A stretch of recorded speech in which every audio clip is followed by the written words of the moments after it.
Welcome pala sa aking fourth vlog. Ay nakaapat na pala. Ay vlog ko lang aring aming araw-araw din sa abroad.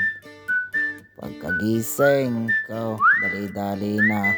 Aray, madali lagi magpapalansya. Pandalas, lagi ang pandalas. Di na nagising na maaga.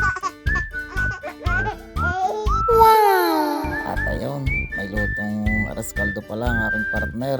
Ayun, may nailagay pang chicharon pero nung kami nagbarek, special yan, may itlog. Ay tapos aray ko, pampagana, chili oil, may mantika yan. Sarap. Tsaka isap pa. Lalo mapapalaban sa kainan. Aray, first bite. First bite. Masarap. Huwag mong sasabihin hindi ka na ulit paghahanda. Salamat.